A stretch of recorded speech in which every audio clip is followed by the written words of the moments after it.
My name is Jason Shron. I live in Ontario, Canada, and I am completely madly obsessed with trains. The turbo is actually half airplane and half train. It was powered by gas turbine engines that were used in helicopters. And the way that the thing sounded was like, it sounded like a gas turbine, like a jet aircraft.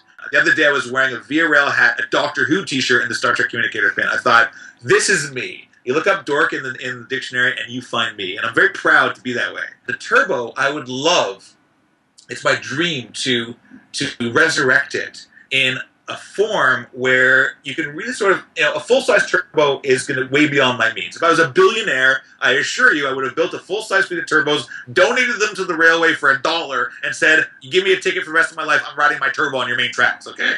That's never going to happen. I'm never going to be a billionaire. But I've always wanted to build a turbo that you can ride on. And better yet, I want to be powered by real gas turbine engines. I mean, the aircraft guys, there are model aircraft guys, they build jets that go 150 miles an hour. It's about this wide, about 6 feet long. It's got a real gas turbine inside. It goes 150 miles an hour. And I thought, if they can recreate that realism in miniature, why can't I create the turbo, the fastest train in North America, my favorite train, in miniature, but really powered by gas turbines? And it'll be the full 9 cars. You sit in the middle, otherwise you will melt sitting near the gas turbines. You don't want to be too close. And and you're cruising along on this snake. This. I figure the real train's about 600 feet long, so this thing's going to be probably about 80 feet long or something. And it'd just be amazing to have that experience, to recreate this train from the dead, because it's been gone now for over 30 years. I spent most of my life gathering data on this train. I have original blueprints, I have original schematics, I have equipment diagrams, I have everything about how this train goes together and how it works. And by using that knowledge, you need it in order to create a miniature. Hi, I'm Jason Shron, and I love Via trains. In fact, I love Via trains so much, I built one in my house. So here's my basement, and here's my Doctor Who toys, and that's my full-size Via train. It took me 4.5 years and 2,500 hours to build this Via train in my basement, and here it is in 26 seconds.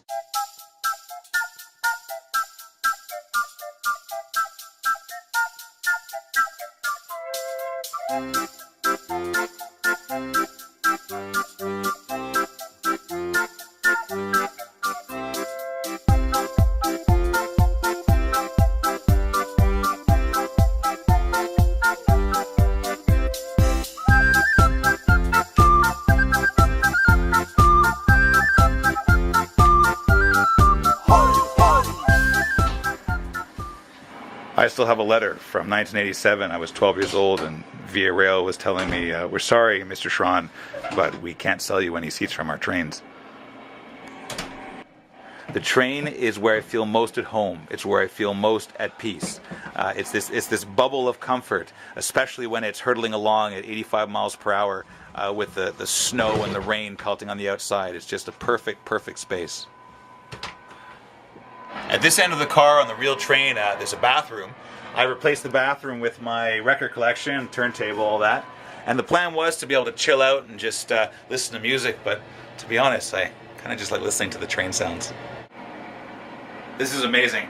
I've got a photo mural of the next car, where the next car is supposed to go. So you think you're on a train with another car. It's details like these that make this train so real for me. Ever since I was a kid, I wanted to have a Via train in my basement, but you can only find stuff like the garbage can if you actually have a real Via train. And that's what happened. Some friends and I found out about Via train car number 5647. It was going to be scrapped, so we got a hold of it before it was scrapped, and we took all these original parts out of it, like the garbage can, the coat hooks, the Jenna motor light, the first aid box, the groovy 70s carpet, that basket for your timetable, the conductor's valve, the foldy gate, the radiator covers, and of course, the comfy chairs. That's it. The guy with the train in his basement. You too can have a train in your basement. You just need 2 things. You need to be completely insane, and you have to have an amazing wife.